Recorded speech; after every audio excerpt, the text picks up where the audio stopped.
imagino, nós mudámos de estúdio várias vezes, porque eu trabalhava com outro produtor noutra altura, então tínhamos outro estúdio que não era meu e tudo mais, então esta é a nossa primeira casa mesmo. Ok. Pá, vamos já ficar aí com bué da calor, se calhar. Hã? Ficar aqui com bué da calor. Por acaso hoje não está assim tanto calor, não é? Isso era uma janela aí atrás. Só que nós é que fechámos isso tudo por causa da placa. Claro. Nós pomos aí as fotos todas com os convidados. Muito bem. Portanto, depois no final também vamos tirar uma foto com o doutor. Já tenho aqui vários, ok. E falta aí uma. É o segundo episódio sem as fotos mesmo atualizadas, mas pronto. Ok. Muito bem. Mas pronto, estava-lhe a dizer. E o podcast eu depois passei-o para casa, porque era um projeto que eu não queria deixar morrer, porque eu depois deixei de trabalhar com outro produtor e tudo mais, era um projeto que eu não queria deixar morrer. Só que depois passando para casa, a logística era muito complicada e eu não tinha mesmo em termos de câmaras, não tinha o material que tenho hoje, apesar de ainda não estarmos onde queremos. Ok. Mas então agora fizemos este... Como tudo, o ideal é ir fazendo, não é? Sim, só que eu fico sempre um bocado preso nesse dilema de, como ainda não estou no cenário ideal, parece que, então será que vale a pena fazer? Mas nunca vai estar. Ninguém fica Ok. no cenário ideal. Aliás, estás à espera do cenário ideal, estragou tudo, porque no momento ideal é quando atinge a perfeição. Certo. E quando atinge a perfeição, o palavra perfeito vem do grego perfecto, ou seja, está feito. Ok. E a única altura em que tu na vida não podes fazer mais nada é quando morres. Então... Mas isso é o cenário perfeito? Ou seja, tipo... O cenário perfeito é quando já não há mais nada, não? Ou seja, não é possível fazer mais do que aquilo que está a ser feito. Ok. Então quando nós vamos atrás do perfeito é uma utopia que nos move, mas não é a realidade que temos. Ou seja, tu não acertas num alvo que não vês. Certo. O perfeito serve para tu saberes onde é que queres chegar. Mas nunca vais atingi-lo, porque no momento que o atinges, tu percebes que ainda há outra coisa que dá para melhorar. Pois, porque é tudo muito progressivo. Sim. Porque se eu for a atingir, sei lá, falando mesmo Eu não sei aqui... se já estás a gravar ou não, mas... Ok, pronto. Já estamos a gravar tudo. Um monstro. Porque imagino que o meu objetivo era atingir os 10 mil subscritores aqui no YouTube. Assim que eu lá chego, ou seja, eu nem vou ter noção que isso era um objetivo antigo, se calhar. Porque eu assim que estiver lá perto, ali nos 9 mil e qualquer coisa, já vou querer... Claro, porque quando estiveres nos 10 mil, chega aos 10 mil, tu vais começar a sentir a necessidade de quereres mais. E quando chegar aos 20 mil, vais achar que afinal os 10 mil era muito pequenino o objetivo. E na altura parecia-te gigante. Ok. É? O doutor também foi tendo isso ao longo da sua vida, com alguma Claro. coisa mesmo prática.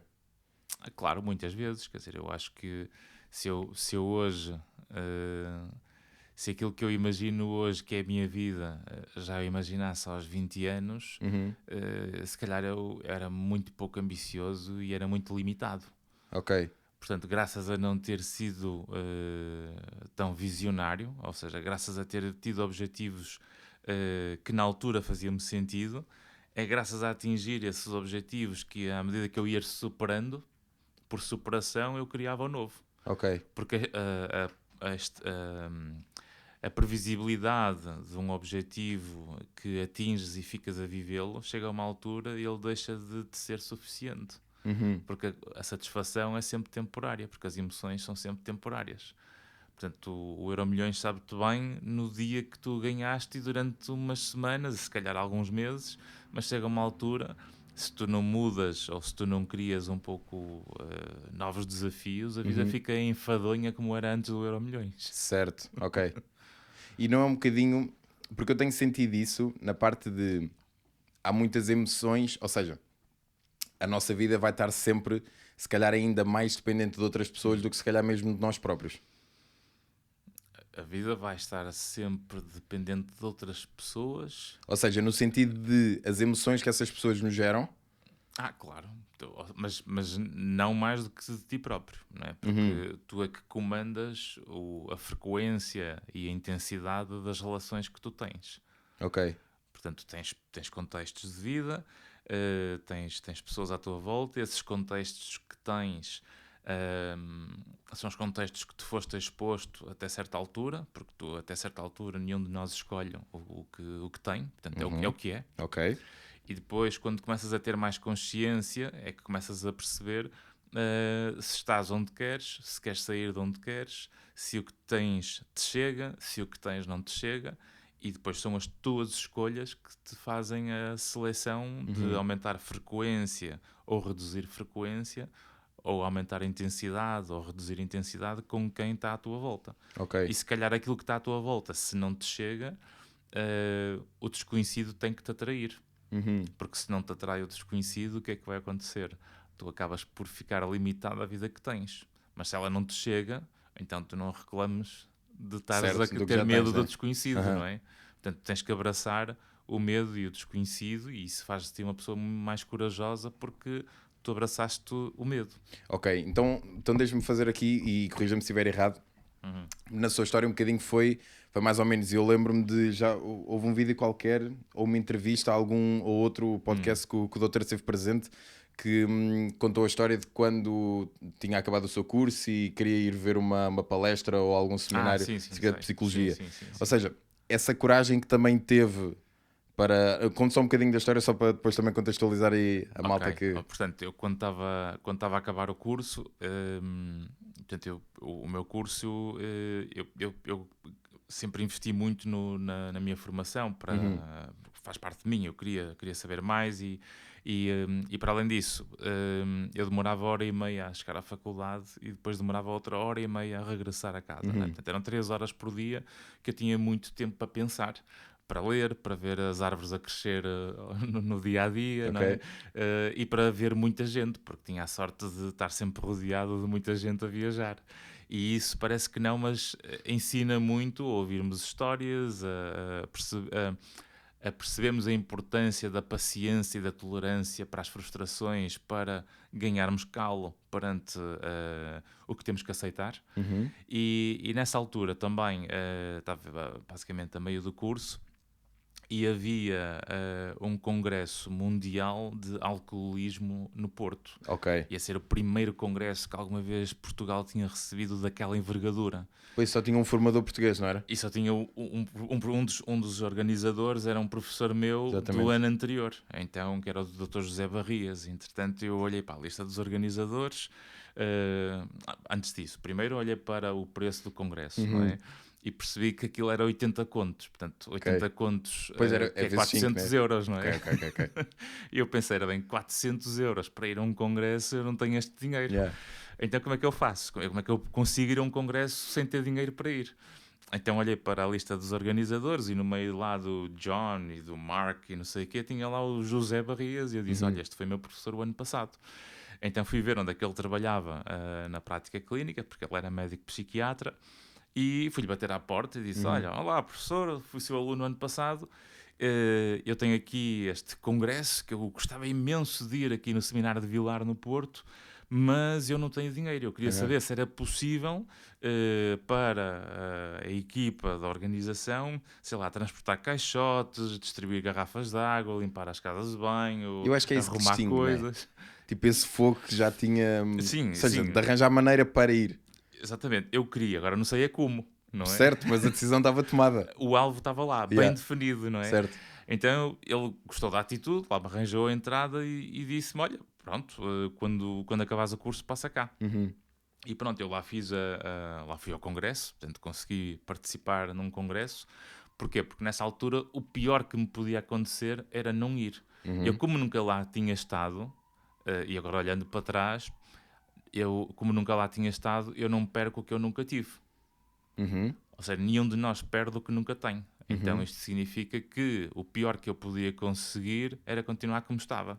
Mas isso não é um conceito estranhíssimo de entender? Porque toda a gente diz a parte de o não é garantido, ou o pior que pode acontecer é exato, é ficar no mesmo sítio.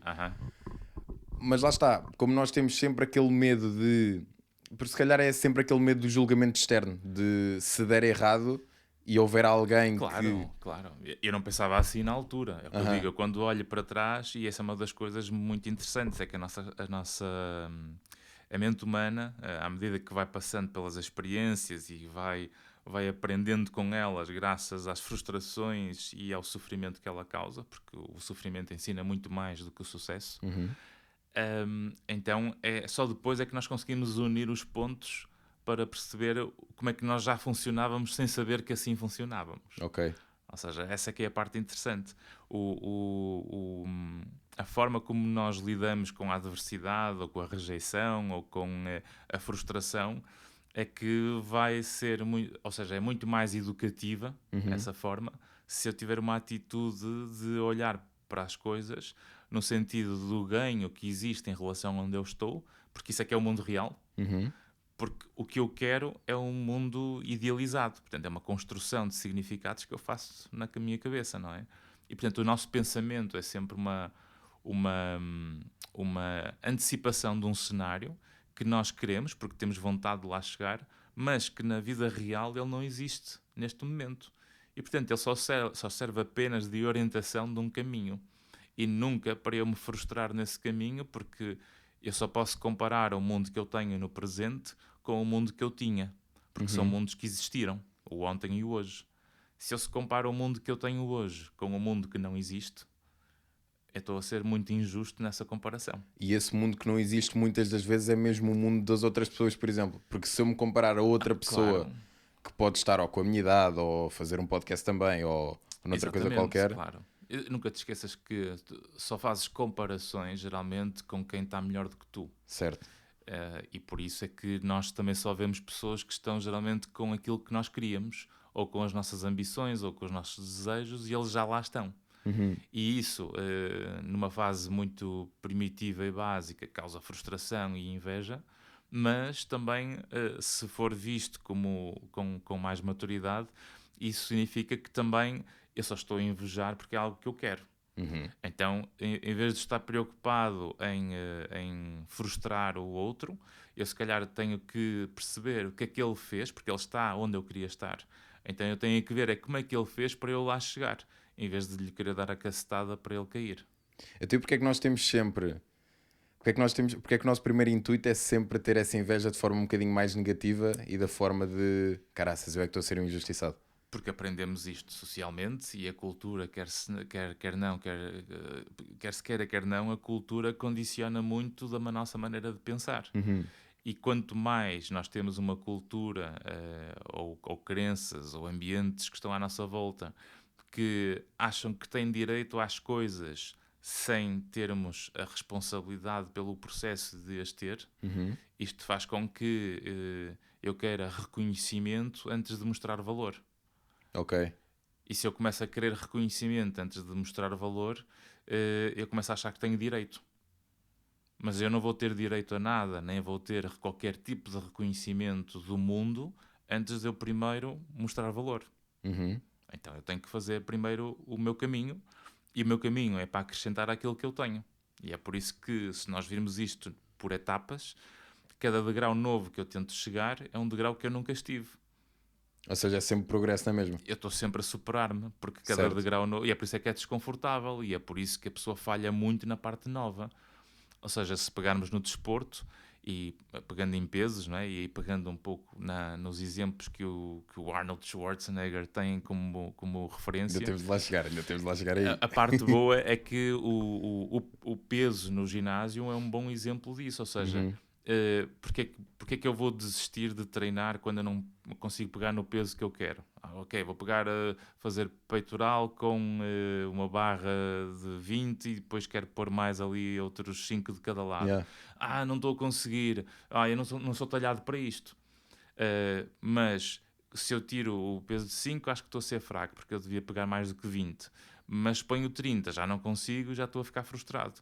Então a pessoa julga-se pelo que consegue e diz mal de si própria pelo que consegue, e aquilo que ela não consegue é o que ela deveria, e frustra-se a dizer que é incompetente ou insuficiente. Ou seja, se eu vivo nesta narrativa de não valorizar o que eu já consigo para ir superando em relação a onde eu estou, eu nunca vou conseguir criar motivação para andar para a frente ou para superar, porque a motivação é uma consequência da superação. Ok. Eu não consigo criar motivação com frustração. Pois tu ficas motivado com o que já atingiste no fundo. Claro, não é? Se eu conseguia 15, depois consegui 20, depois consegui 25, depois consegui 30, quer dizer, então, nunca tive tão bem. Certo. Mas imagina, ou seja, nós, por exemplo, começamos com estamos a falar exatamente desse peso. Começas com 10 e consegues progredir então eventualmente até aos tais 20 ou 30 quilos, por exemplo. Mas como é algo progressivo, no fundo não vai haver essa noção de que lá conseguimos chegar. Pelo menos eu... Porque isso é um dilema muito que eu tenho na parte de como isto vai sendo progressivo e vai sendo algo que eventualmente vais atingir e tudo mais, parece que quando lá chegas não existe esse reconhecimento que é tipo, trabalhei para aqui, portanto era o suposto isto acontecer. Certo, mas o reconhecimento é de quem? É teu ou é do mundo? Pois, devia ser meu, mas lá está. Como é que eu consigo reconhecer... como é que consigo eu reconhecer que na realidade o que eu atingi foi algo que eu queria e é algo pelo qual eu tenho que ficar feliz com? Mais uma vez, tem a ver com o hábito. Porque se aquilo que nós temos é desvalorizado e se a educação, a cultura, as crianças me dizem que aquilo que eu não tenho é que é bom, e a partir do momento que eu passo a ter uma coisa que eu queria, já não tem assim tanta importância, ou já não é tão bom como supostamente deveria ser, eu estou eterno frustrado e insatisfeito e insuficiente. Sim. Porque tudo que eu não tenho é que é bom. Não é? A partir Certo, do momento que eu tenho é que passo a ser um frustrado, não é? Uhum. Ou então tu achar que se eu conseguir é porque é fácil. Uhum.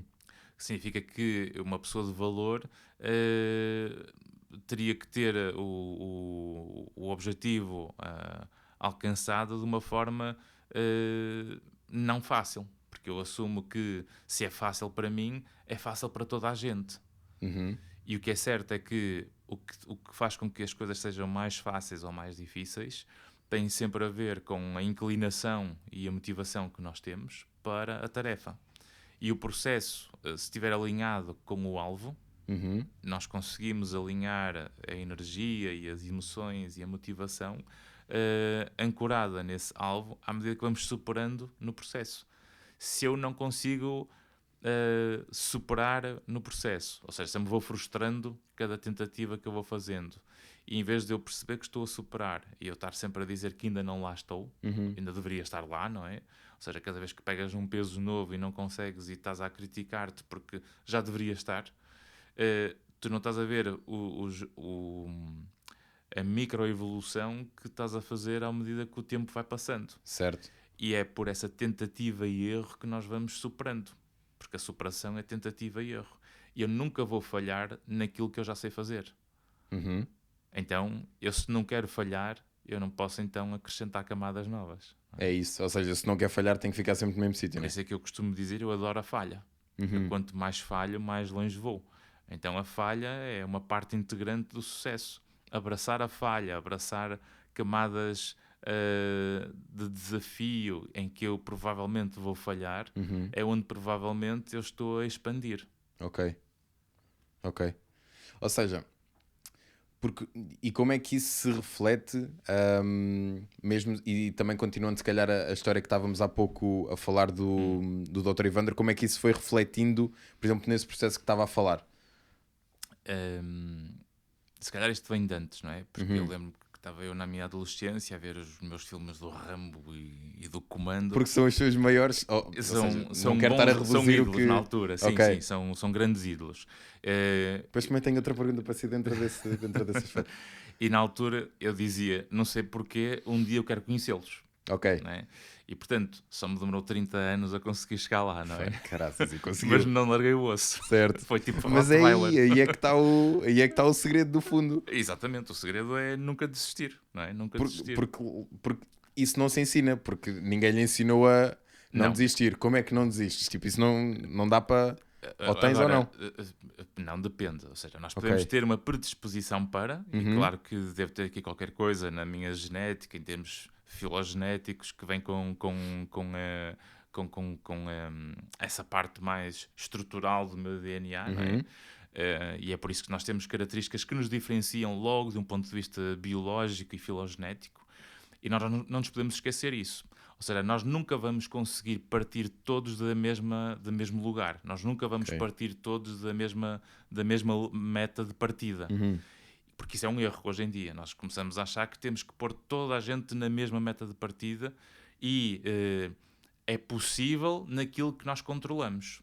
Mas naquilo que nós não controlamos é impossível eu querer essa ambição. Porque se eu quero passar a querer colocar toda a gente na mesma linha de partida, naquilo que eu não controlo, eu vou comprar é frustração e ressentimento. Porque uns vão ser mais altos, porque têm tendência genética para ser mais alto, outros mais baixos, outros com tendência para engordar mais facilmente, outros com tendência a manterem-se magros mais facilmente, uns com características mais passivas, outros mais de liderança, uns mais colaboradores, outros mais de frente de loja, o que for. E está tudo certo. O problema é que nós, quando fazemos comparações, quase que a achar que só há uma forma certa de viver a vida e as outras é que estão erradas, isto é que distorce completamente tudo, não é? Então eu tenho que perceber que cada um tem que entender as suas características e saber usar essas características de uma forma bem articulada e consciente para que, de acordo com os contextos e com as pessoas que estão à sua volta, consiga potenciar essas características para que elas se tornem cada vez mais virtudes. Caso contrário, vamos estar cheios de defeitos, não é? Pois, na nossa visão vamos estar sempre cheios de defeitos, não é? E não a ideia de nos querer, de acharmos que nós é que somos o erro, porque as nossas características são as nossas características.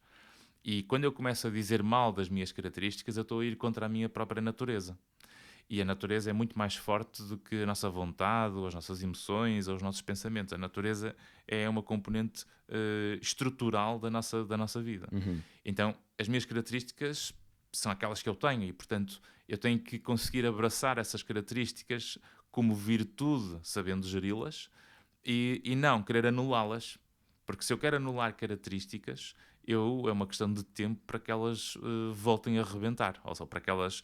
É como uma panela de pressão, não é? Certo. Se nós estamos a fazer de conta que somos diferentes daquilo que somos, por regra, nós vamos falhar muito mais na vida, não no nosso limite, para expandir, mas estamos quase que a falhar na própria base de construção de valor. Ou seja, nunca conseguimos sequer subir aquele primeiro grau. Não, e depois isso traz, obviamente, frustração. A frustração acumulada porque a pessoa se está a auto-enganar ou não está a ser ela própria, começa a viver de ressentimento com o mundo, que muitas vezes a leva a pensar assim, e depois acaba por querer invejar ou fazer mal a quem está melhor do que ela.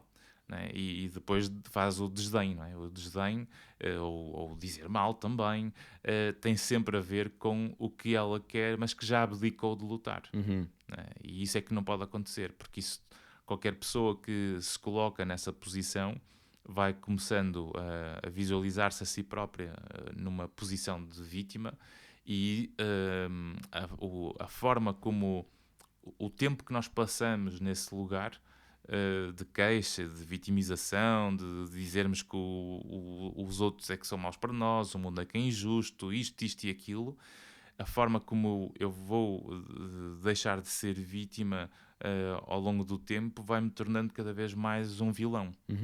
Né? E é por isso que a fronteira vai ficando muito ténue entre a vítima e o vilão.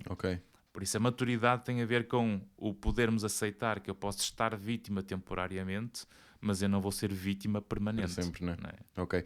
E isso, se calhar um bocadinho no seguimento mesmo de... e diga-me também a sua opinião neste tema, mas hoje em dia nós ouvimos cada vez mais isto, e há pouco tempo inclusive vi uma entrevista ou algum vídeo pelas redes sociais acerca de uma pessoa que tinha mudado de sexo muito nova. Acho que era homem e depois mudou mudou, pronto. Fez o tratamento para se tornar mais próximo a uma mulher, e depois foi falar eventualmente num podcast mesmo que tinha sido a pior decisão da vida dela, que tudo estava voltado de pernas para o ar devido a isso. Ou seja, é um bocadinho querer alterar as regras do jogo e alterar a tua própria natureza. Claro. Quando se calhar estás demasiado frustrado com o que já tens. As soluções mais fáceis para problemas complexos são sempre provavelmente erradas. E portanto, quanto menos eu me conheço... Boa frase, pá. Não é? Boa frase. Portanto, se eu procuro soluções muito simples para coisas complexas, provavelmente eu vou falhar. E isso faz com que eu acabe por passar ao ato sem pensar. Ou seja, se eu começo a seguir um caminho de querer solucionar problemas difíceis em que nem eu próprio entendo, e depois o mundo, no sentido de querer aliviar a minha dor, me alimenta o caminho fácil, isto vai-me levar, obviamente, a maior probabilidade de arrependimento. o arrependimento é tanto maior quanto menos consciência eu tenho da complexidade que é aquela ação de... nós nos conhecermos e percebermos se aquilo encaixa ou não, não é? E nós, a maior parte, infelizmente, para o bem e para o mal, nós não nos conhecemos nada bem. A maior parte das pessoas não se conhece o suficiente. Mas porquê? Porque tem medo de o fazer ou... Porque dá trabalho. Certo. Porque não temos estímulo para isso, porque nós nascemos e temos a primeira arena que nós temos é a família, para nos dar estrutura, para nós encaixarmos nesse mundo. Depois a seguir vem o grupo da família alargada, vem a escola, depois temos os objetivos e a estrutura sempre a orientar-nos, o que é importante, porque nós precisamos do mundo para nos estruturarmos. Então eu preciso daquelas regras para construir, mas, e é por isso que o mundo geralmente é mais hierárquico no início, porque nós precisamos porque somos nós que nos adaptamos ao mundo e não o mundo a nós. Estamos nós a chegar, não é? Precisamos de... Exatamente. Agora, se eu começar a achar que não podemos contrariar nada porque vamos atrofiar o que os instintos dizem, quer dizer, o que a nossa natureza faz, e quando na área da neurologia vê-se isso, que é... nós nascemos com muito mais células neuronais à nascença e depois vai acontecendo uma espécie de poda neurológica de acordo com as experiências que vão acontecendo. Ou seja, nós vamos quase que podando a árvore dos nossos impulsos nervosos e da forma como as nossas redes neuronais se vão moldando, que depois vão moldando a própria estrutura e anatomia cerebral, tem a ver muito com os contextos e com a comunicação à nossa volta. Se nós estamos durante, sei lá, até o 9º ano, quem é que te ensinou a pensar na vida? Os teus professores. Certo, mas quem é que te ensinou a pensar em ti mesmo. Pela vida? Ou seja, tu basicamente, nós somos ensinados para funcionar em relação ao mundo. Ou seja, olha, faz isto porque a seguir tens certo, uma já te moldam para o não é? sistema de... Exatamente. Agora faz isto, depois tens a nota. Agora tens este objetivo que é estudar para o teste. Tens o teste na sexta-feira, dia 14. Tens agora o outro teste. Tens esta disciplina, tens esta matéria para estudar. E de repente, quando nós não temos nada que seja definido ou estruturado pelo mundo, tu não sabes o que fazer contigo. Ou seja, nós não temos treino nem competência desenvolvida para saber pensar de dentro para fora. Não é? Depois começas a ficar curioso, a partir, sei lá, dos teus 15, 16 anos, começas ali que é quase que a idade do armário, né? Começamos a fechar um bocado no próprio mundo e a começar a pôr fogo, mas porque é que os meus pais dizem isto? Porque é que a escola diz aquilo? E é por isso que depois os pais, ao não quererem também bloquear os filhos, começam a ter medo de dar referências em casa, e as referências que os pais inibem de dar, porque não querem bloquear o menino ou a menina, não é? As referências que deixam de dar passam a ser dadas pelas redes sociais. Certo. Então, eu passo a ter um mundo que influencia a cabeça daquela criança, que vai criar referências e uma estrutura que provavelmente não encaixa no mundo que ela tem, o que depois vai destabilizar e aumentar a vulnerabilidade, em que a criança ou o jovem depois perde-se na sua capacidade de usar referências para construir valor. Porque se as minhas referências hoje são uma, amanhã são outra, no mês seguinte são outra, daqui a meio ano são outra, porque o algoritmo vai-me influenciando, e se eu não tenho uma estrutura ou um pilar que tem a ver com as pessoas que de facto me conhecem e que gostam de mim, porque são, quer se queira, quer não, a família é onde nós temos a nossa estrutura de base, ou as pessoas da nossa família de origem, os nossos cuidadores, e se há medo de educar, não há referências. E se não há referências, porque hoje em dia também se vê muitos pais transformarem referências em preconceitos, Pois é, sempre vai com essa... Se isto acontece, eu passo a ter o quê? Passado uns tempos. Nós passamos a ter pais que não gostam dos filhos e filhos que não gostam dos pais. O que depois dá problemas, não é? Porque depois a pessoa não se sente com valor suficiente de encaixar dentro de um sistema. E é por isso que depois começam a fugir para as redes sociais ou para o grupo social que tem à sua volta. E para não perder grupo, porque tem baixa autoestima, diz o que o grupo quer e não o que ela quer. Ok. E eu, quando começo a anular-me no meio do grupo, eu deixo de ser eu. E aí começa aquela bola de neve toda de... Se eu tenho 10 pessoas no meu grupo e tu falas comigo e eu digo que 9 dizem, tu não precisas de mim. Qualquer um de nós serve. Certo, exato. Então tu não me conheces. Ok. Pois, porque eu só preciso que alguém me diga para onde é que eu tenho de ir.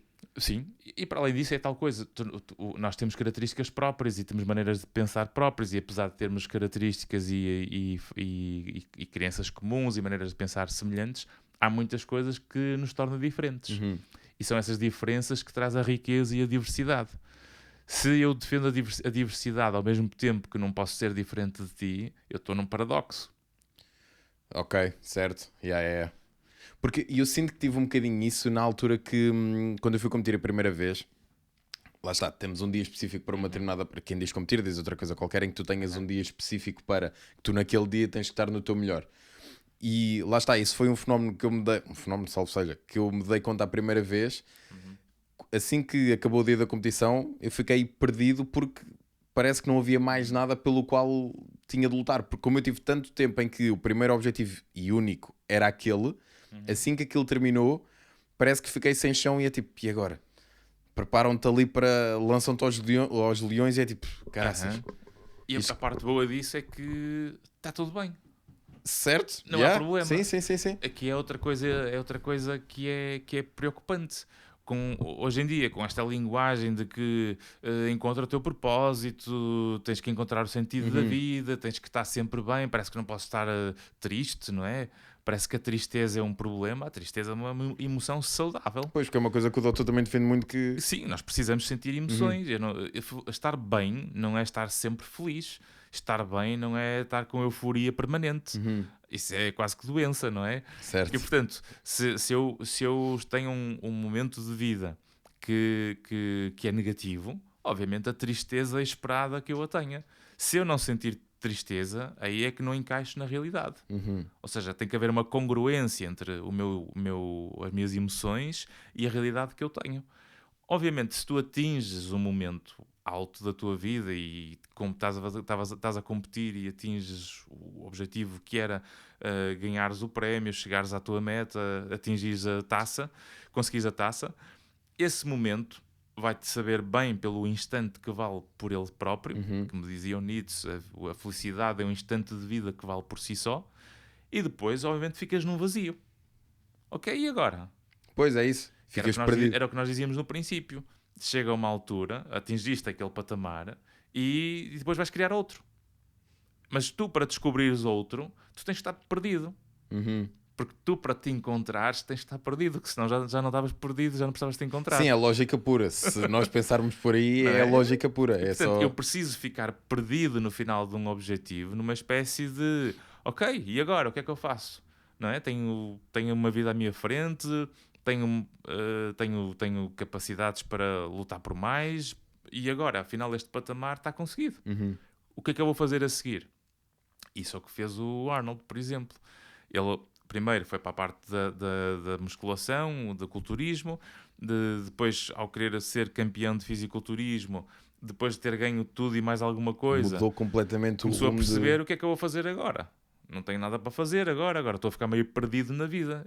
E ele diz que foi preciso ficar perdido durante aquele período de tempo e que, gostando de palcos, tendo bom sentido de humor, porque ele é uma pessoa muito divertida, tendo bom sentido de humor, tendo o corpo que tem, que ocupava o tamanho de um armário, não é?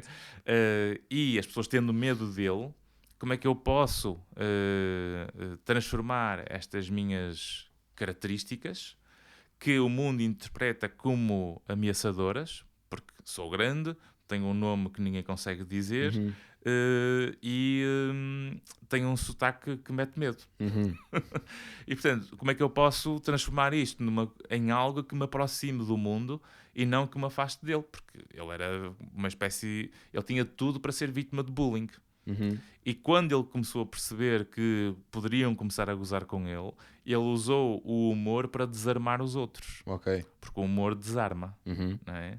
Então ele começou a sonhar: o que é que eu vou fazer agora? Agora vou virar empresário, vou estudar, porque ele tirou o curso de economia antes de chegar ao cinema, as pessoas não sabem disso. Ele é economista. Ganhou o primeiro $1 milhão antes de chegar ao cinema. Exato. Que também as pessoas não sabem disto, não é? Isso nunca é assim tão falado, na verdade. Porque lá está, também só falam do que tu já atingiste, ou seja, só falam do final. Depois é fácil, não é? Pois é isso, exato. Eu também, se tivesse a sorte que ele teve, também eu conseguia. Troca ali um bocadinho a ordem das... Porque as desculpas são ótimas. Mas se há um bom exemplo de superação de adversidades, é o Arnold Schwarzenegger, não é?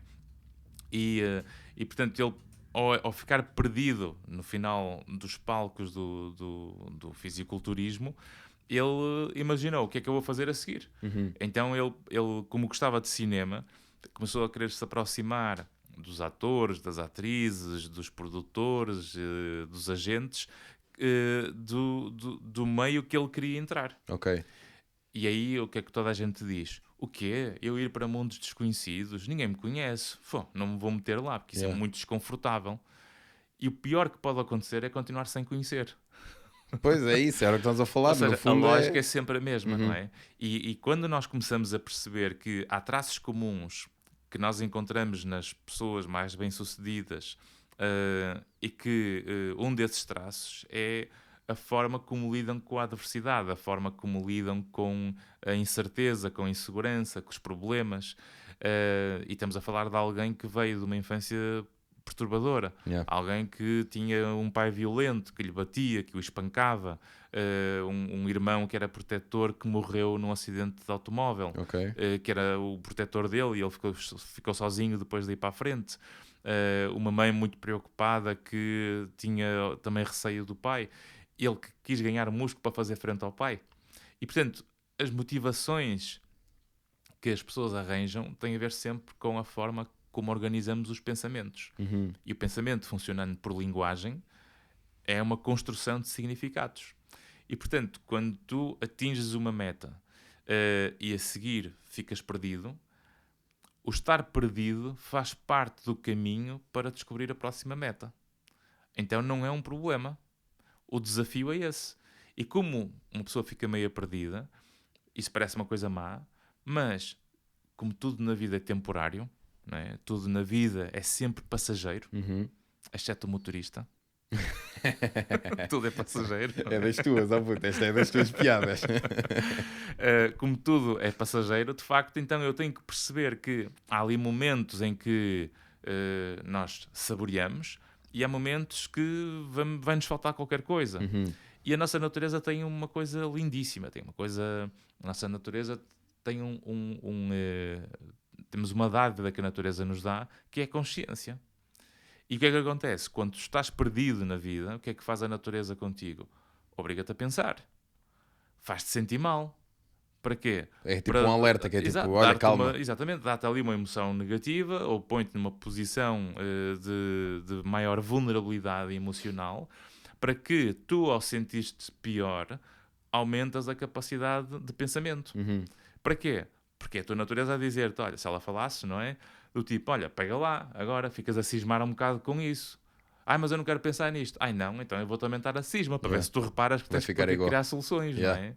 Portanto, é uma ferramenta que a nossa natureza nos dá, que não há outra forma de nós aumentarmos qualidade de pensamento se não for frustrando ou agravando as emoções. Ou seja, é sempre necessário passar ali por um vale um bocadinho mais. E é saber reconhecer isso, que é tipo, ok, estou aqui um bocadinho mais baixo, mas calma, isto é sempre necessário para... Claro. Todos os momentos, ou seja, eu posso-te contar a história da minha trajetória de vida, por um lado sempre através do lado bem-sucedido, e quem olha, ele conseguiu isto, conseguiu aquilo, etc.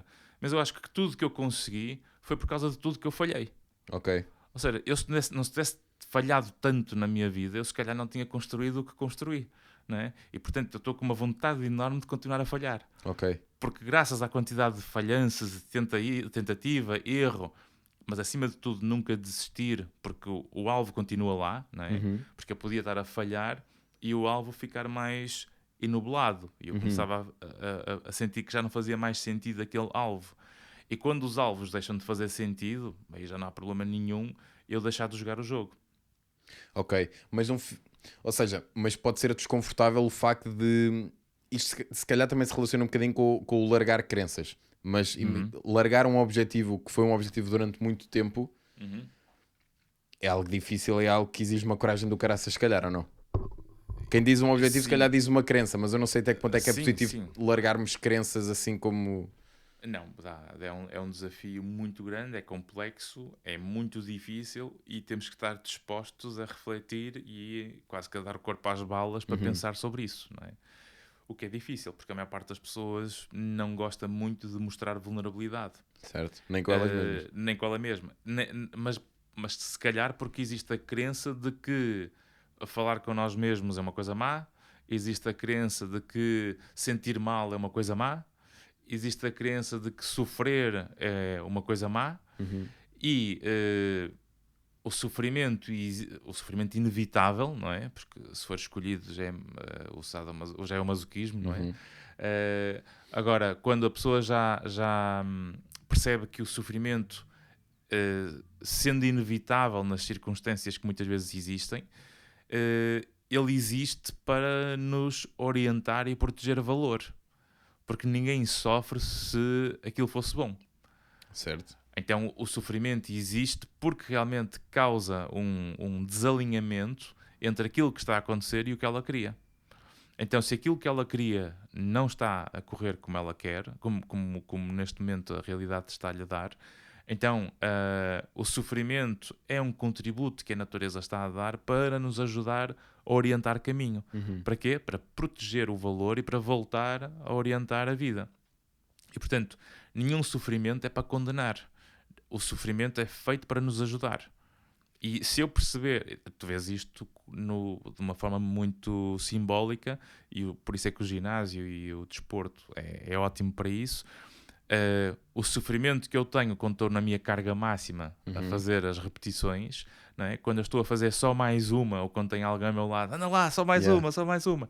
Aquele momento, aquela extra mile que nós estamos a fazer ali, é onde nós estamos a superar o limite para conseguirmos expandir a capacidade. Exato, é ali de forma... o músculo só percebe aí. Sim, o músculo sim, só sim. expande e a fibra só percebe que vai crescer quando percebe que o estímulo não está a ser suficiente para a qualidade ou a quantidade de músculo que existe. Então é preciso aquele choque, não é? Para que o músculo quase que receba a mensagem de que, espera aí, isto pesa mais para aquilo que eu consigo. Então ele tem que entrar em tensão e sofrimento para se expandir. Caso contrário, não dava. É uma metáfora, entre aspas, porque acontece na realidade, mas é exatamente o mesmo que acontece quando... Lá está, quando nós sofremos e quando somos obrigados... Olha, atenção que se isto está mal... Ou seja, quando alguma coisa corre mal, a culpa é sempre nossa. Quando alguma coisa corre mal, a culpa é sempre nossa. Ou quando existe sofrimento... Ou seja, lá está, quando existe sofrimento que... não é direto... Como é que eu explico isto? Ou seja, que é diretamente causado por nós, a culpa se calhar é sempre nossa, no sentido em que houve sempre alguma coisa que nós não fizemos no nosso melhor para que possa ter corrido bem. Ou seja, a maior parte das coisas que nos acontecem nós não controlamos. E nós não temos culpa disso. Ok. E portanto... eu só posso ser culpado daquilo que eu tenho escolha, daquilo que eu pude decidir. Mas as nossas escolhas vão influenciar outras tantas. Claro, e é por isso que a culpa nunca morre solteira. Nós casamos sempre com a culpa no altar, não é? E portanto, eu tenho que ter esta capacidade de perceber que a vida não é o que eu quero, a vida é aquilo que eu faço com aquilo que eu tenho. Ok, certo. Porque isso é que me empodera, não é? E aí,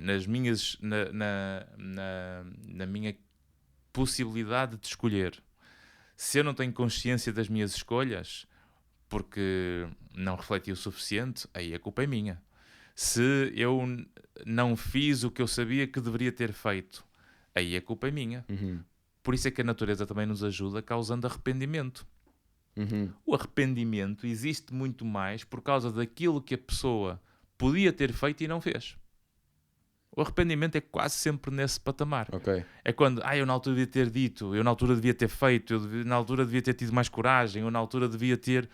Porque tem sempre a ver com o que faltou ser feito e que estava ao nosso alcance. Por isso é que o arrependimento também nos ajuda a melhorar comportamento nas novas oportunidades. Isto é uma das coisas que vem com os modelos de psicoterapia psicodinâmica, em que, juntando, por exemplo, o modelo de terapia interpessoal, que é um dos melhores e um dos mais válidos para intervir na área das depressões, das ansiedades, da forma como a pessoa muitas vezes tem uma série de como lida com as transições, com os conflitos, com lutos, mas muito da forma como nós estamos nessa realidade tem aqui componentes ligadas aos nossos hábitos e aos nossos estilos de vinculação anteriores.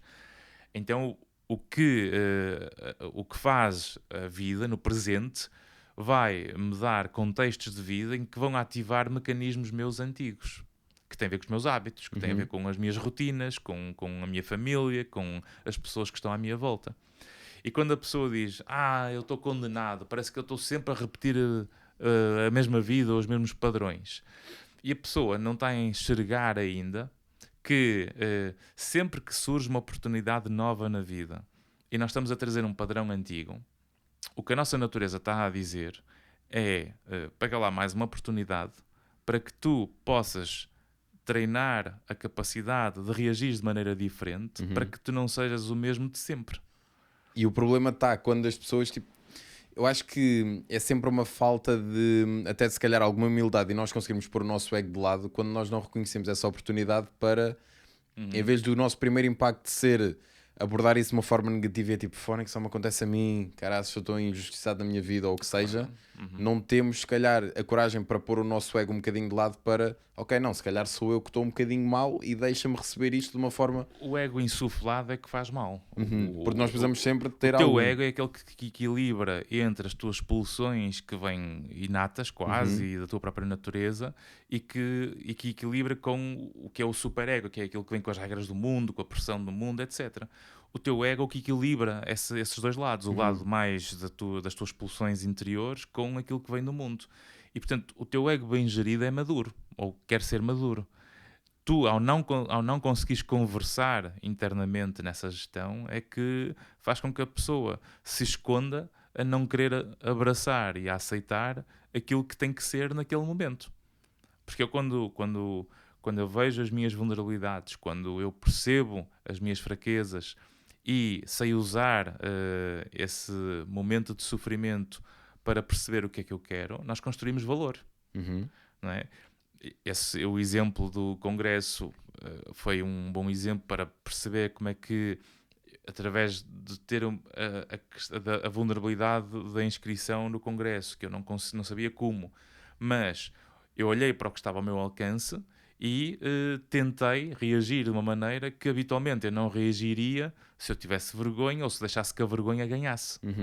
Então foi preciso pôr a vergonha no bolso, pegar no medo e pôr no outro bolso e ganhar coragem para ir tentar. Ok. A coragem é a junção desses dois? A coragem, sim. Ou seja, tu nunca vais ser corajoso se não tiveres medo. Certo. E a pessoa muitas vezes quer tirar o medo para ter coragem. Não dá. É impossível. Pois nós precisamos daquele eu gatilho. Tenho que ter medo, não é? Se tiro o medo da equação, eu matei a coragem. Então eu, para ser corajoso, eu tenho que ter o medo na equação. Isso é o que faz de nós quase que o herói da história. Isso é o que nos faz de nós uma pessoa mais estoica, não é? O estoico é aquele que abraça o que tem que ser, aceitando aquilo que é, e depois age sobre aquilo que controla, usando os seus recursos e as suas capacidades. E isto, se for bem gerido e executado, nós conseguimos, obviamente, construir caminhos para que muitas vezes não cheguemos onde nós queríamos, mas chegamos muito mais perto do que alguma vez imaginávamos. Não é? Então o caminho vai-se fazendo dessa forma. Porque uma vida boa é uma vida que não se vai frustrando constantemente. Mas a frustração ou a superação tem a ver com a maneira como pensamos. E o pensamento funciona por linguagem. E a linguagem, no nosso caso, é a língua portuguesa, que constrói uma narrativa semântica, porque tem valor e significado, que usa palavras que têm conotação emocional. E por isso a qualidade das palavras que nós usamos vai ter a ver com a percepção da realidade. Vai influenciar diretamente a forma como completamente, nós... não é? Okay. E portanto, se eu quero ter comportamentos mais consistentes, eu tenho que estar atento à forma como as minhas emoções falam comigo. E se eu estiver atento ao comportamento e às emoções, eu reparo que o que condiciona isso é a qualidade da maneira de pensar. Ok. E é por isso que há uma história que o Arnold contou quando estive com ele em Londres, não é? Mas é isso. Eu quero saber, nós queremos saber a história toda. A história, no filme O Exterminador Implacável 3, que é aquele com a mulher a exterminadora, não é? Que é aquela loira.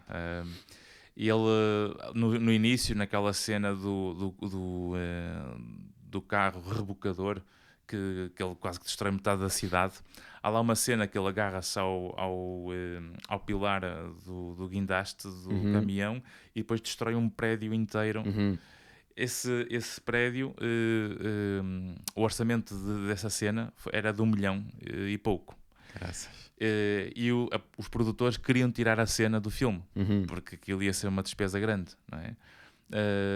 E o Schwarzenegger disse, mas vocês vão tirar isto? E eles, sim, vamos tirar isto porque ainda por cima esta cena é uma cena que nunca antes tinha sido feita em cinema, porque implica o investimento disto e daquilo. Lá está, é por isso mesmo que e ele, a sério, nunca foi feita em cinema? Isto significa que eu vou ser o primeiro que vou conseguir fazê-lo? Certo.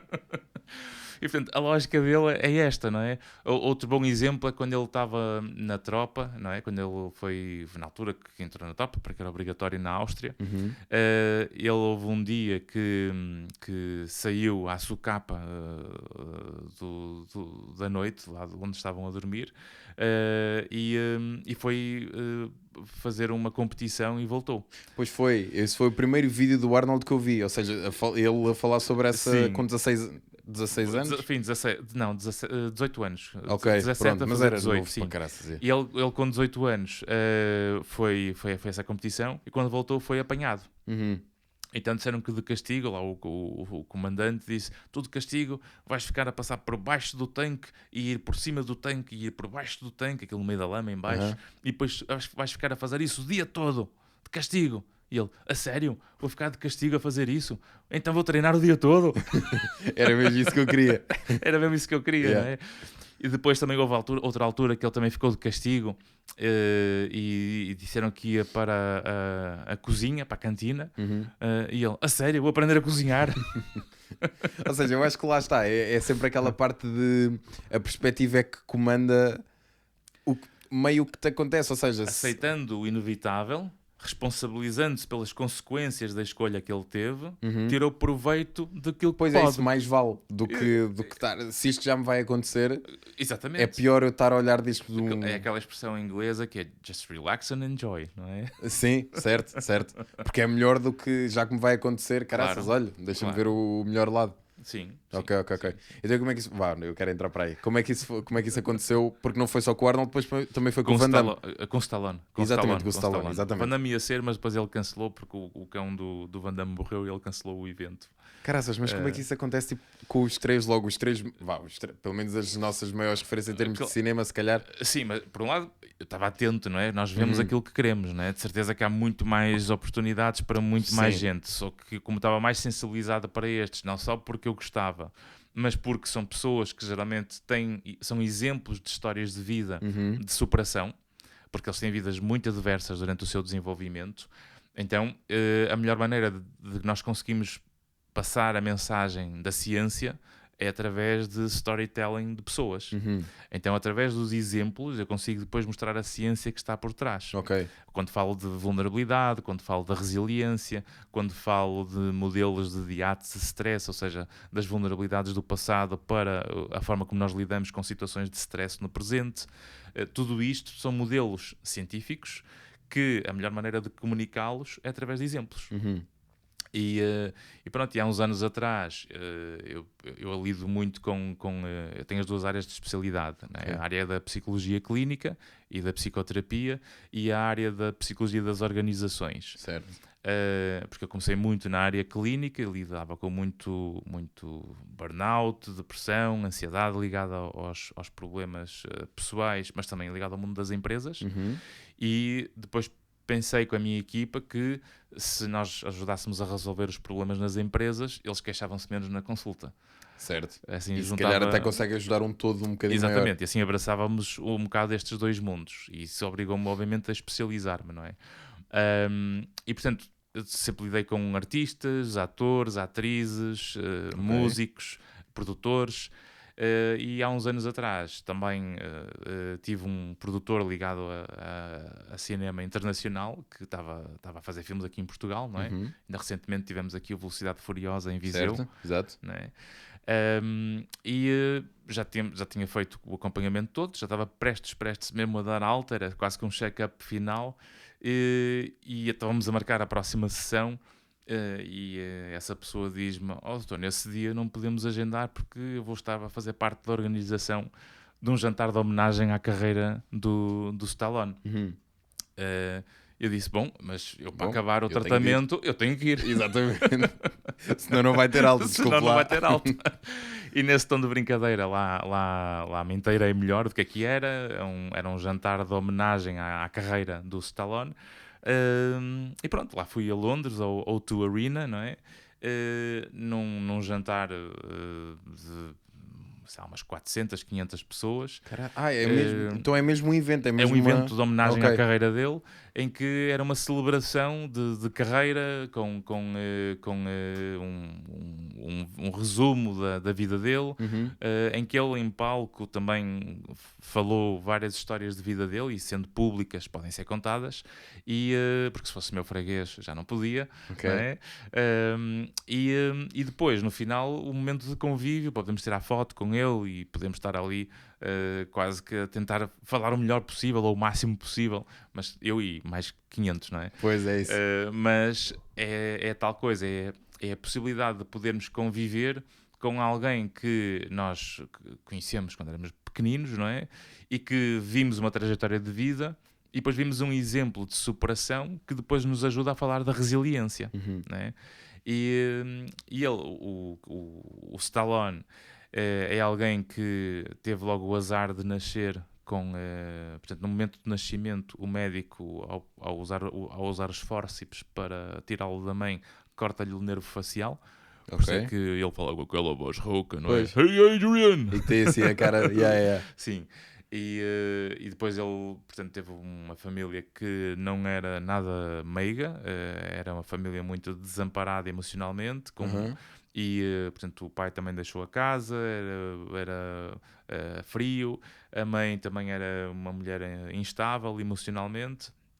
Ele era quer dizer, era muito arruaceiro, foi expulso de 13 escolas até ao final do 12º ano, que também não acabou lá muito bem. E depois começou a querer ir viver para a cidade, começou a querer viver sozinho, ia para o cinema, e chegou a fazer 100 castings seguidos e ser rejeitado em 100 castings seguidos. Lá está, há sempre esse padrão, é impressionante. Ele chegou a concorrer para o papel, contou esta história que é muito interessante, ele chegou a concorrer para o papel de Han Solo, do Star Wars, que ficou com o Harrison Ford. E o George Lucas, portanto, no momento do casting, ele era dos últimos da fila, e quando o George Lucas olhou para ele de cima a baixo, olhou para ele e disse... E o Stallone assim, mas eu sei o texto de cor, eu posso dizer. E o George Lucas disse: é melhor nem gastarmos tempo, podes ir embora. Sonic CEOs, tipo, passado. É portanto, tipo lá, um artista, um ator maior do que. Literalmente, lá foi embora. E depois ele tinha o cão dele, que era o Butkus, que entra no Rocky 1. O Butkus era o grande amigo dele, era o companheiro de vida dele, que com as dificuldades financeiras e com o desespero da falta de dinheiro, ele teve que vender o cão para ter dinheiro para comer. Vendeu o cão, acho que foi por $124 na altura. Depois, entretanto, começou a descobrir durante esse período de tempo a escrita como uma ferramenta de aliviar a sua dor e sofrimento. Cá está, porque a escrita é um exercício de aumento de consciência, e quando nós conseguimos aumentar a consciência e a nossa natureza a querer ajudar para nós percebermos o que é que temos que endireitar, não é? E é por isso que a pessoa muitas vezes quando rejeita pensar na vida, mantém o sofrimento mais tempo. Por isso é que é bom pensar na vida mesmo aceitando o sofrimento. Mais vale enfrentar logo e começar ali. Não é? É como ele diz, é ficar dentro do ringue com o sofrimento, em que de um lado estou eu, do outro lado está o sofrimento, porque eu não sou o problema. Eu sou alguém a lutar contra o problema. Pois sou só o hospedeiro. Tipo. Exatamente. Okay. E o problema, obviamente, como quer se manter presente, está-me a dar cacetadas. E enquanto eu não me souber esquivar e souber defender, eu vou continuar a levar. Não é? Por isso é que a metáfora do Rocky nasce daí. Ele depois então vai começar a escrever, e aí quase que a catarse dele, a libertação muitas vezes das emoções e da raiva e do ódio todo que ele tinha. E no meio daquela frustração toda, um dia à noite, no meio daquela rejeição de trabalho, ele chegou a fazer um filme pornográfico para ganhar dinheiro. A sério? Sim. You know your facts. Exato. E com isso tudo, ele numa noite de desespero, em que viu uma luta de boxe do Muhammad Ali com o Chuck Wepner, que era um desconhecido que levava pancada do Muhammad Ali, caía e levantava-se. Levava pancada, caía e levantava-se. E era sempre aquilo, rounds todos, round após round. Ele olhou para aquilo e disse: fogo, isto é a vida, cair e levantar. Então nessa noite ele vai para casa e escreve o argumento do Rocky 1, todo, seguido. Okay. Não é? Faz a história toda do Rocky 1 logo na primeira noite. Depois obviamente vai melhorando-a nas noites seguintes, nos dias seguintes. Não é? Ele até pôs fita adesiva nos vidros para não haver o dia enquanto ele não acabasse o argumento. Okay. Ou seja, naquela noite foi tipo obcecada esta história que me passou pela cabeça. E depois há sempre aqueles momentos criativos que parece que do nada há aquela enxurrilhada toda que tudo o que sai vai ser bom. Exatamente, sim. São poucos momentos na vida, mas... E o que importa é escrever, acima de tudo, porque a consciência é aumentada quando escrevemos. Ok. Então ele faz o argumento, melhora o argumento e vai então procurar produtores para lhe comprarem o argumento. E no meio dessa busca, não é? Ele começa a ouvir os produtores e eles dizem: epá, o argumento é bom, mas isto é filme para o Robert De Niro, isto é filme para o Clint Eastwood, isto é para o Al Pacino, não é? É para o Robert Redford. Quer dizer, tu não, quer dizer, tu és um puto e, quer dizer, com essa cara de olhos caídos e com essa boca... Ninguém, vou desperdiçar este argumento aqui com... E ele, mas eu não vendo o argumento se não for eu o ator. E eles, pronto, pá, deram $250 pelo argumento e ele não vendeu. Depois deram 3.000 outros produtores e ele não... $250, caralho. Pelo argumento. Na altura, anos 70. Pois é isso. E depois os milhões que isso tudo gerou. Depois mas a história aí é que tem a perspicácia e o risco que ele teve que abraçar. Que é, chegaram-lhe a dar cerca de... $300.000 pelo argumento, ou $250.000, era assim uma coisa, um valor. Mas continuava a ser sem ele? Mas era sem ele. Ok, pois portanto, ele... Nós damos-te este valor, portanto, mas tu tens que abdicar de ser o ator. Yeah. Ele diz, então, mas a expressão dele, eu já percebi que o argumento é bom, o problema sou eu. A outra expressão que ele usou não era o problema, não é? Ok, já percebi. Portanto, a bosta sou eu, não é? Portanto, mas é assim, isto pelos vistos é bom. Se isto for um sucesso de bilheteira a nível mundial e eu não for o ator, eu mato-me no dia seguinte. Pois, porque no fundo exatamente, os outros vão começar a gerar milhões durante a vida toda e ficas só com aqueles 300 mil. E aquele valor que lhe davam era o equivalente nos dias de hoje a 1 milhão quase. Ok. E ele pensou, e aí cá está a lógica do pensamento, porque a saber usar a linguagem. Ele na altura passou-lhe pela cabeça a seguinte expressão, ou forma de pensar. Ora bem, se me dão este dinheiro e eu não sou o ator, obviamente isto, quer dizer, não é a vida que eu quero, vou ficar frustrado para o resto da vida e me mato no dia seguinte. Portanto, se me dão este valor, o que eu vou fazer é não vou vender. E a expressão, como é que era aquela expressão que ele disse, que era giríssima.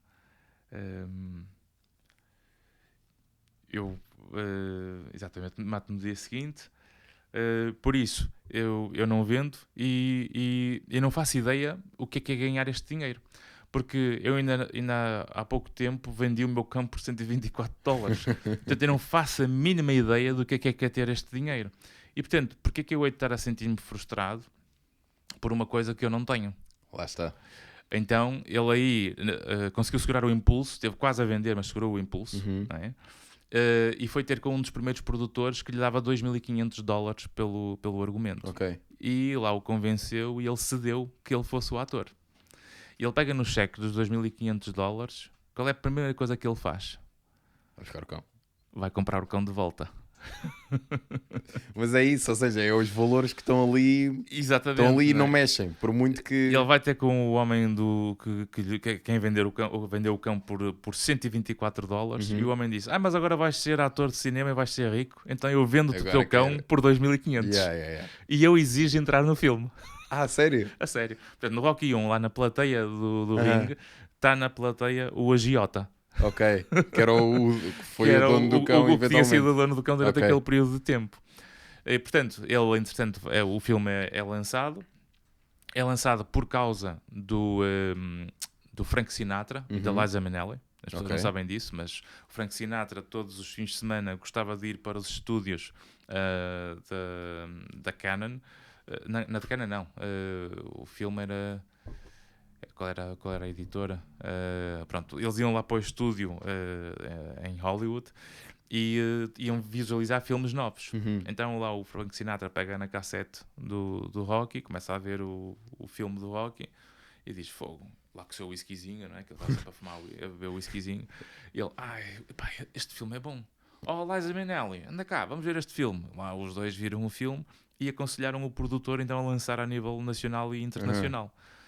O filme é lançado, cai nas graças do mundo, dos críticos. O filme depois é nomeado para os Oscars de melhor filme em 1977. Tinha ele 29 anos, salvo erro. E ganha o Oscar de melhor filme em 1977. 76. As pessoas não sabem disso, que o Rocky 1 ganhou o Oscar de melhor filme. Ok. E depois perguntaram ao Stallone, mas quem é que és tu, pá, que Sylvester Stallone, melhor filme de Hollywood? Do nada.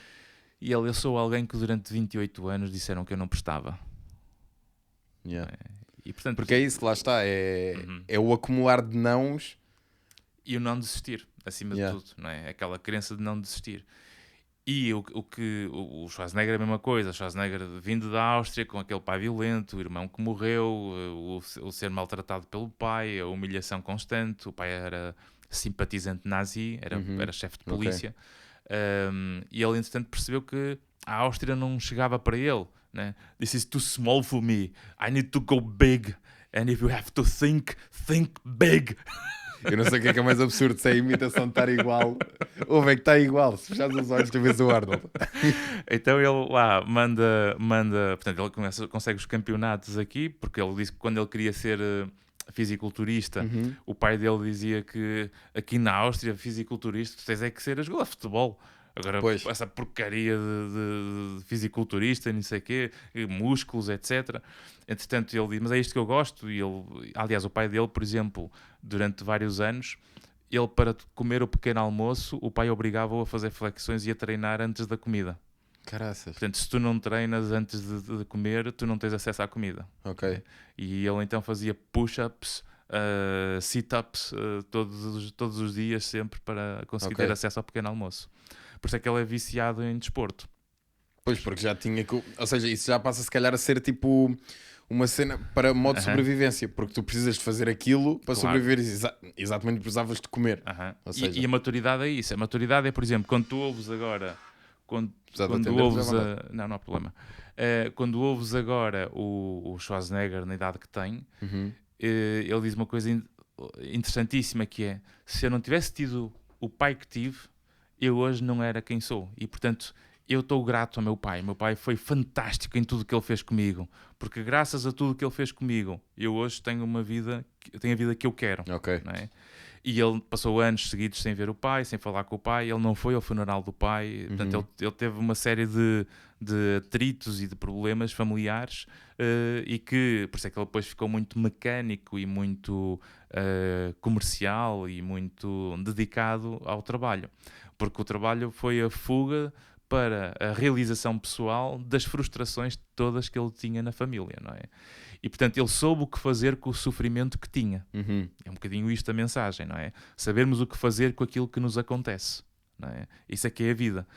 E ele, entretanto, mandou uma mensagem para o campeão do mundo, que era o Reg Park, que estava na África do Sul. Ok.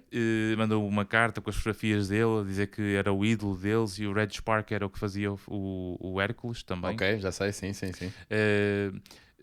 Não, na África do Sul era outro, mas era o campeão de fisiculturismo na África do Sul. Ok. E ele, entretanto, mandou uma carta para ele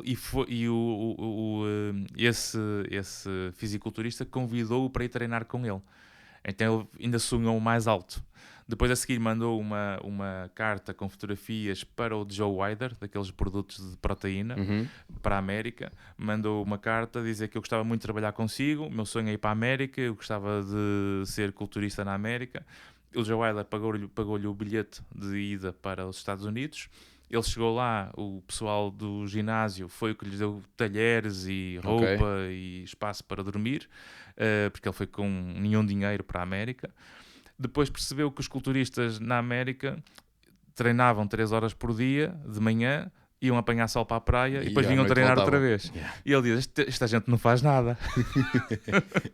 Isto não chega para mim, não dá. Então ele criou um negócio de construção civil. Não é? Então ele criou um negócio de construção civil. Porquê? Porque ele percebeu que os americanos gostavam faziam sempre muitas obras em casa, não é? E queriam pôr um anexo e montar mais um muro. E ele, com o corpo que tem, não é? Ele punha os muros mais rapidamente abaixo do que os americanos. Então ele pôs um anúncio no jornal: especialistas austríacos de construção civil, não é? E começou então a construir muros, pequenas arrecadações, etc.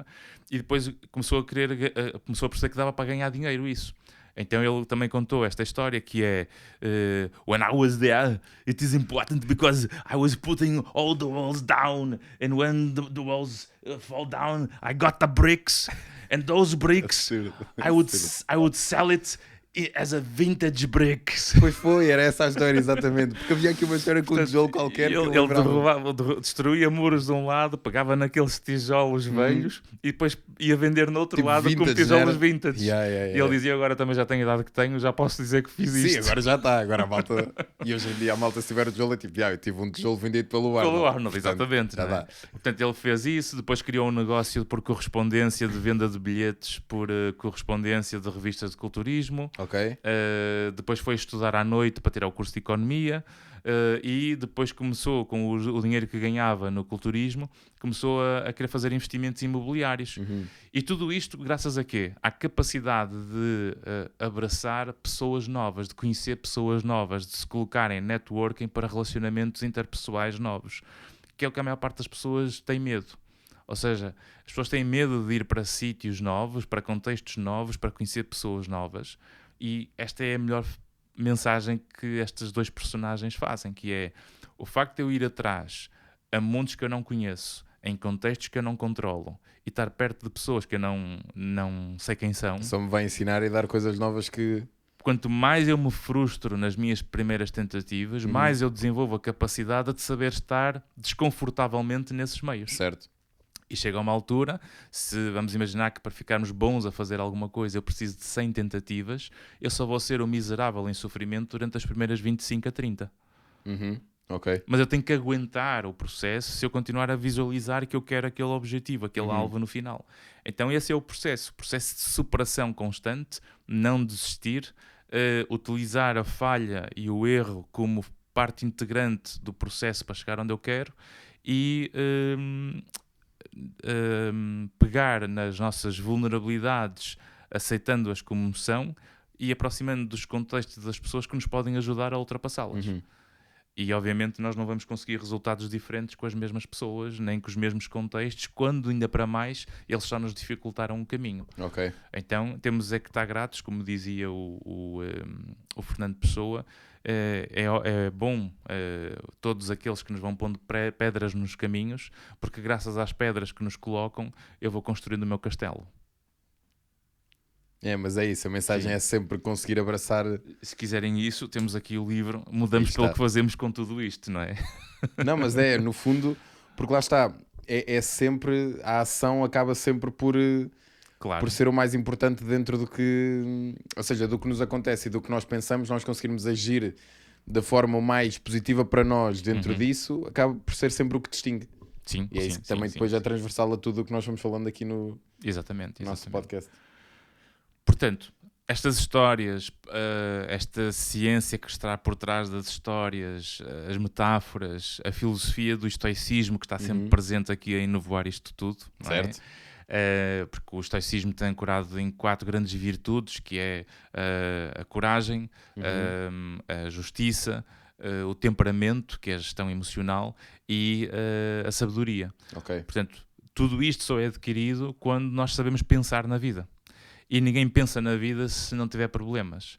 Então, se eu quero ficar bom naquilo que sou só com sucessos, se eu estou sempre bem sucedido, é porque eu realmente não estou a sair da minha zona de conforto. E tudo que é da minha zona de conforto e não me custa à maior parte das pessoas. E se não custa à maior parte das pessoas, aí nós não nos diferenciamos em nada. Se não nos diferenciamos em nada, então somos mais um no meio dos outros e eu não posso estar a exigir mais do que aquilo que os outros têm. Muito bom. Maltinha, pronto, esta foi a conversa. Agradeço imenso ao doutor ter vindo. Não sei se veio propositadamente lá de cima ou não, mas pronto, pelo menos aproveitou para... agradável, por tua causa vim cá, sim. Pronto, fico muito, muito feliz mesmo.